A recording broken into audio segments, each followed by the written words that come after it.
Hello everyone. Today I'm going to show you how to use my PV3 Home Budget Manager. This is the spreadsheet. You've probably hopefully been downloaded off my website or got a copy of it through email.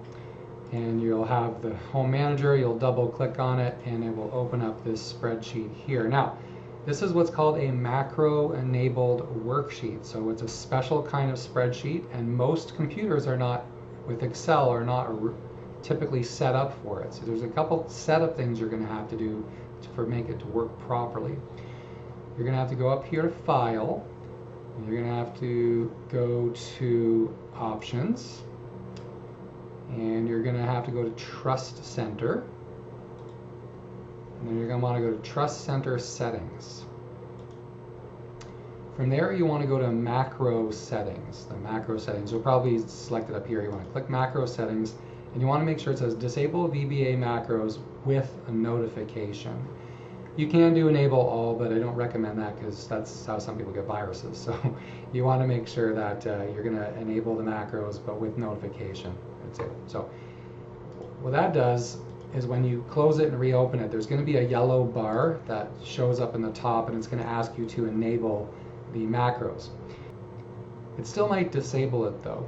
So what you're going to want to do is you're going to want to find the file that you've downloaded onto your computer. I'm using a Windows computer. This actually just works on Windows. This does not work on Mac.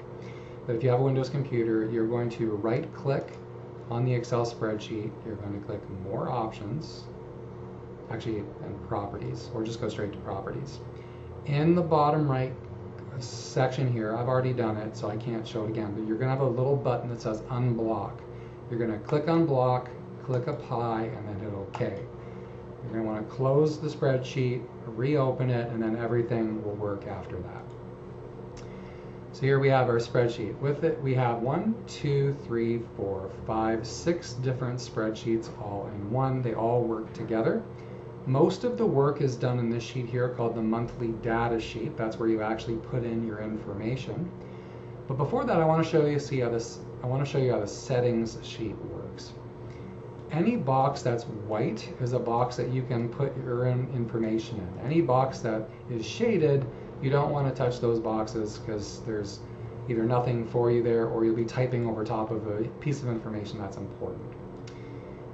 Starting from the top, we have the first day of the year. So it's currently 2024, but if you're watching this video in 2026 or whatever, just later, you're going to put in whatever year that you're working in. You're going to change the date. Now your date you might have month, day, or day, month, or year, month, day, whatever it is on the bottom right corner of your screen. I have month, day, but yours might be the opposite. So Excel matches your calendar. So whatever your calendar says in the bottom right corner, you're going to use the same format up here in the first day of the year. For the titles, you're going to put in your name or your family name. In my case, we're going to say Randy Moore. And that will change other sheets. It'll change the titles at the top, who it's for. On the left here, you have income categories. So I just put in some sample categories. Income from employment, income from a side business, or maybe you have dividend income, business income, investment income, government benefits income, whatever you want to track. There's up to 6 possible options for income categories to put in the spreadsheet. So that's where you would put your income. The rest is all expenses, and they're all divided into certain categories. So I have your household expenses, your vehicle expenses, discretionary expenses, savings and debt repayments, and then there's this method of payment, which we'll talk about in a minute. Once you set these accounts, let's say you don't pay rent, but you pay a mortgage payment, you would just change the name.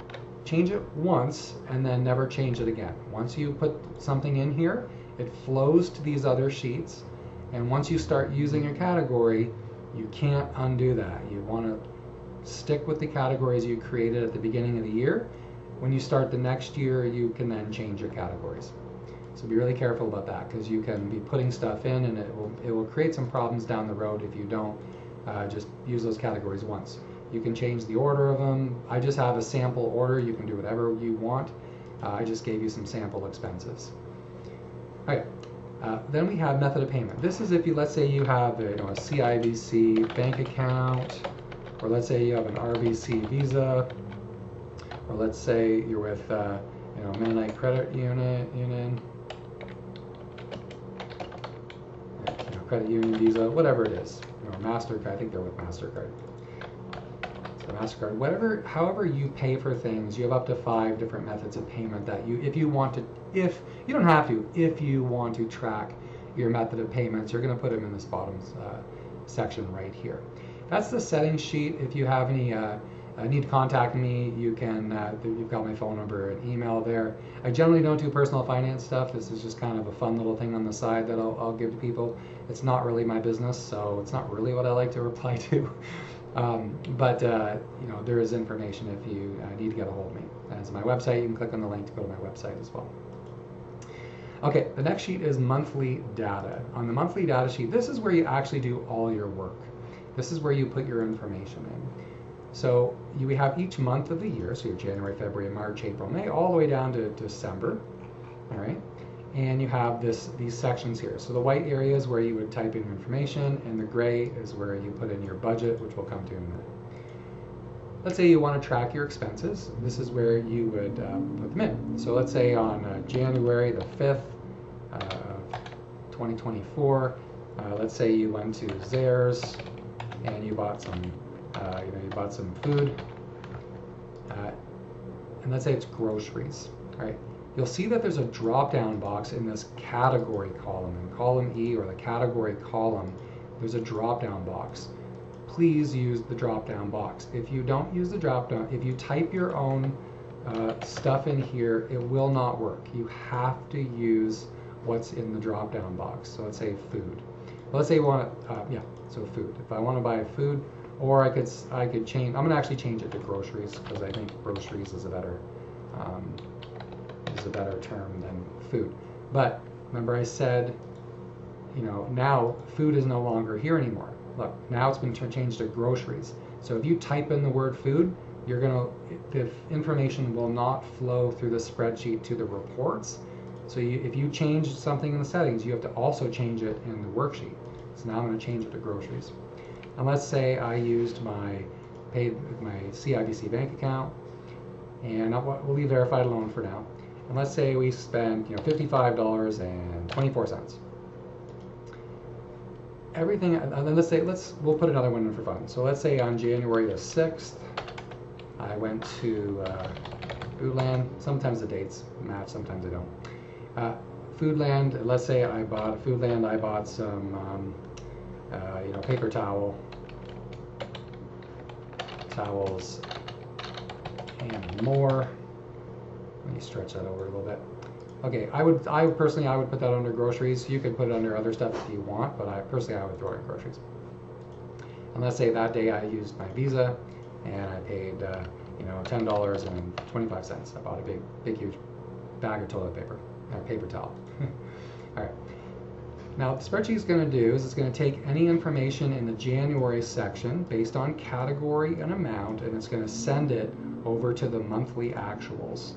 And there they are right there. There's your groceries, your total expenses, and the groceries $65.49, which is these two numbers added together. These two added together are $65.49.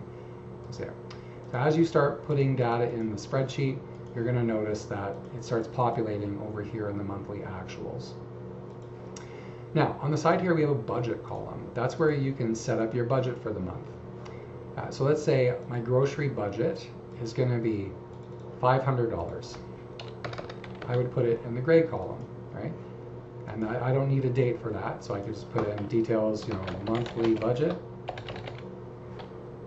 and groceries. And if I go to my monthly budget, we're going to see $500 shows up in the budget sheet. So I have an actual sheet report that shows my actuals. Anything in this H column flows to the monthly actual sheet. Anything in the I column, it's also gray, goes into your budget sheet. And they're saying, well, they're two separate sheets. That's going to be a little confusing. I have this budget versus actual, and if I pull up January, it's going to compare. This is my actual, this is my budget, and this is the difference between those 2 months. So it does your budget and your actual for you. And you can do it by month. So if you click on this box here, it has all the months of the year, and you'll see that it'll only put in that month's data into that sheet. So you have just for that 1 month. We're going to do January. Let's say you want to see the year as a whole. This is your annual budget. So your annual actual compared to your annual budget. All 12 months of the year are in this sheet here. And that is a spreadsheet. Okay, one thing you need to know. So what happens, you'll notice there's not a lot of lines. It looks like I'm going to run out of information.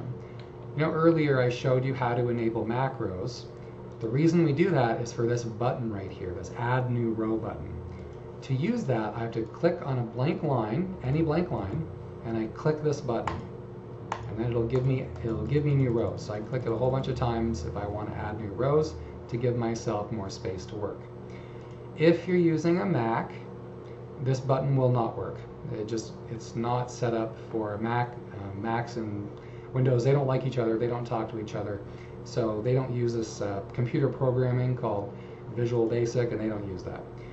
Instead, you can still use the spreadsheet on a Mac, though, but if you want to do that, instead what you need to do is you need to take a line, copy it, and you need to insert copied cells.